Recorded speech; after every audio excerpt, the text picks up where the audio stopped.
Hello.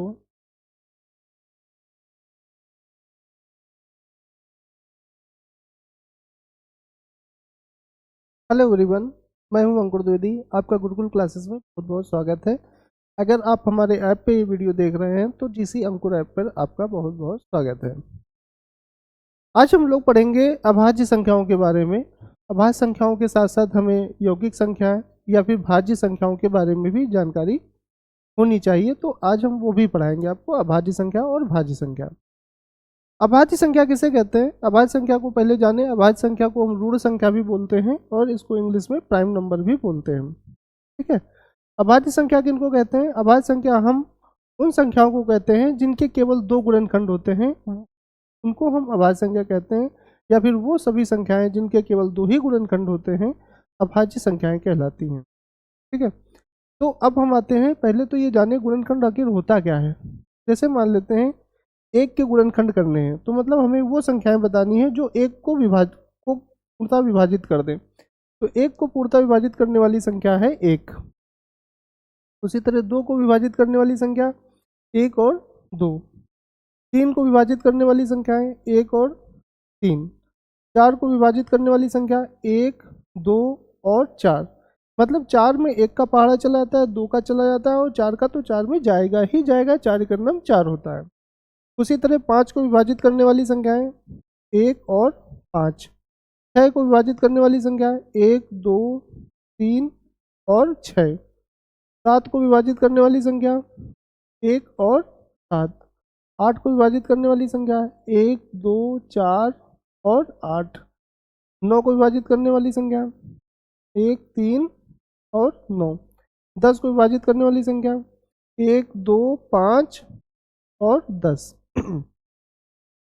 10 तक है।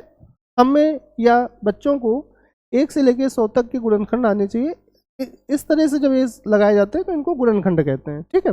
हमने 10 तक गुणनखंड लगा दिया है, बाकी आप एक से लेकर 100 तक घर पे प्रैक्टिस करिए, और ना हो तो आप मेरा वीडियो देख सकते हैं, उसमें हमने 100 तक लगाए हुए हैं। ठीक है। अब हमें वो सारी संख्या छांटनी है, एक से लेकर 10 तक के बीच में वो सारी संख्या छांटनी है जिनके केवल दो गुणनखंड हैं। एक से लेकर 10 तक हमें उन सभी संख्याओं को छांटना है जिनके केवल दो गुणनखंड हैं। जैसे दो, तीन, पाँच, सात। ये चार संख्याएं ऐसी हैं एक से लेकर 10 तक जिनके केवल दो गुणनखंड हैं।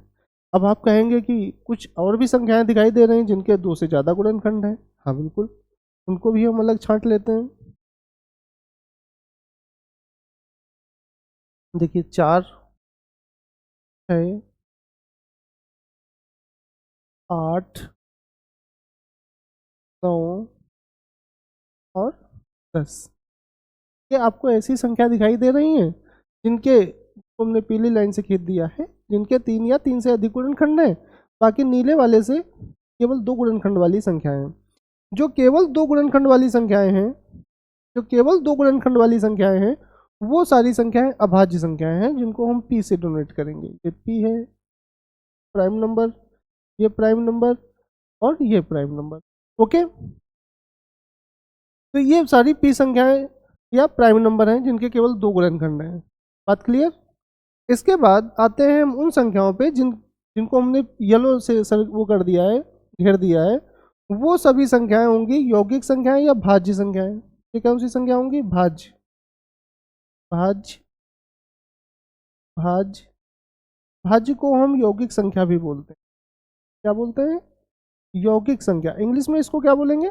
इंग्लिश में इसको कंपोजिट नंबर बोलेंगे, यौगिक संख्या। ओके। यहाँ पे ये भाज्य संख्या, ये भाज्य संख्या और ये भाज्य संख्या।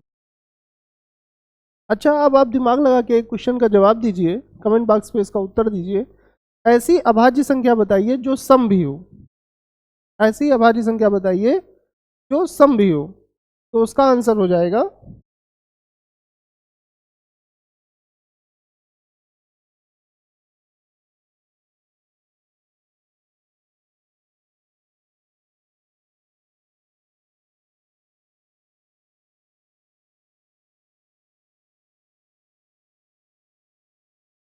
ऐसी अभाज्य संख्या जो सम भी हो। तो ऐसी अभाज्य संख्या जो सम भी है, इसका आंसर आप बताइए। इसका आंसर होगा 2। ठीक है, 2 एक ऐसी संख्या है जो सम भी है और अभाज्य भी है। इसके अलावा कोई भी संख्या नहीं है जो ऐसी कोई भी सम संख्या नहीं है जो अभाज्य है, केवल 2 को छोड़ के। ठीक है, अब एक आप देख रहे हैं, एक नॉर्मल में ना नीला है ना पीला से टिक लगा हुआ है, तो ये ना तो अभाज्य है, ना तो अभाज्य है, ना तो अभाज्य है, और ये ना ही भाज्य है। ठीक है, क्योंकि इसका केवल एक गुणनखंड है। जितने भी गुणनखंड की बात होती है या तो 2 पे बात होती है या 3 से अधिक पे होती। अगर 2 है तो वो अभाज्य संख्या, 3 या 3 से अधिक है तो वो भाज्य संख्या कहलाएगी। तो आज हम लोगों ने पढ़ लिया भाज्य और अभाज्य संख्याओं के बारे में, और थोड़ी सी 1-2 संख्याएं और होती हैं। पहले तो मैं लिख देता हूँ, उसका स्क्रीनशॉट लीजिए। जितनी भी अभाज्य संख्याएं हैं वो मैं सारी लिखे दे रहा हूँ 1 से लेकर 100 तक, और उसको याद कर लीजिए।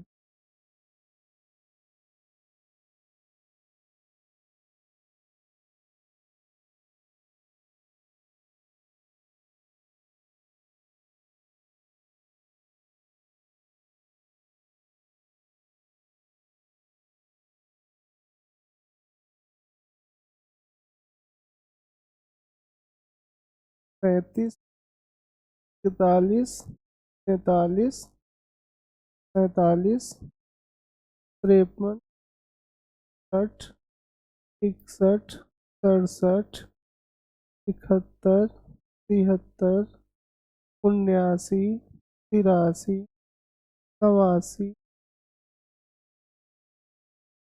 और 97। इसका आप जल्दी से स्क्रीनशॉट ले लीजिए और हमें बताइए कि कुल मिला के कितनी अभाज्य संख्याएं हैं 1 से लेके 100 तक। फटाफट बताइए। ठीक है, तो ये सारी अभाज्य संख्या हैं और इनको आप याद कर लीजिए। 1 से लेके 100 तक बेहद इंपॉर्टेंट अभाज्य संख्याएं हैं। और इसके बाद हम आते हैं हाँ, ये सब अभाज्य संख्या है। उसके बाद हम आते हैं जुड़वा अभाज्य पे। पहली बार आप नाम सुन रहे होंगे, जुड़वा अभाज्य। वो अभाज्य संख्या है जो साथ साथ में है लेकिन बीच में एक भाज्य संख्या आ जाती है। वो अभाज्य संख्या है जो साथ में है किंतु बीच में एक अभाज्य संख्या आ जाती है। जैसे 3 और 5 आपको दिखाई दे रहा होगा, 3 और 5 ये अभाज्य संख्या साथ साथ हैं और इनके बीच में 4 आता है। ओके, फिर आता है 5 और 7। क्या आता है? 5 और 7, ध्यान दीजिएगा। फिर आते हैं 11 और 13। आपको ये याद करना है, 11 और 13। और उसके बाद संख्या आती है 17 और 19। उसके बाद संख्या आती है 17 और 19। और फिर आती है आपके पास संख्या 29 और 31। 29 और 31 के बीच में कौन सी संख्या आती है? जल्दी से बताइए। 29 और 31 के बीच में एक भाज्य संख्या आती है। भाज्य संख्या ही लिख दी। 29 और 31 के बीच में भाज्य संख्या आती है 31। कितनी हो गई? 5 हो गई। 3 संख्या और भी हैं, जल्दी जल्दी बताइए, देखिए ध्यान से। 41 और 43, 41 और 43। और फिर हम आते हैं 59 और 61 पे। 59 और 61। उसके बाद संख्या आती है 71 और 73। अब कुछ बच्चे सोच रहे होंगे कि बाकी सारी संख्याएं क्यों छोड़ी हैं। बाकी जैसे अगर हम 31 और 37 को लेंगे तो 31 और 37 के लिए बहुत ढेर सारी संख्या आती हैं, जैसे 32, 33, 34, 35, 36। तो इतनी सारी संख्या आ जाती है, तो इनको हम हटा देंगे। एक संख्या के बारे में, युग्म के बारे में और पढ़ेंगे, उसको कहते हैं सह अभाज्य। क्या बोलते हैं? सह अभाज्य, को प्राइम नंबर, सह अभाज्य। ये दो संख्याओं का जोड़ा होता है जिनका मासा 1 होता है। मासा 1। ऐसी 2 संख्याएं जिनका मासा कितना होना चाहिए? 1 होना चाहिए। जैसे 8 और 15। 8 और 15 में एक भी संख्या अभाज्य नहीं है, लेकिन ये सह अभाज्य है क्योंकि 8 और 15 का मासा 8 और 15 का मासा जो होता है वो 1 होता है। अगर आपको मासा निकालना नहीं आता है तो आप मेरी क्लास देखिए मासे वाली, मासा और लासा की। जैसे 18 और 25, 18 और 25 का मासा 1, ठीक है। और जैसे हम आपको बताएं, जैसे हो जाएगा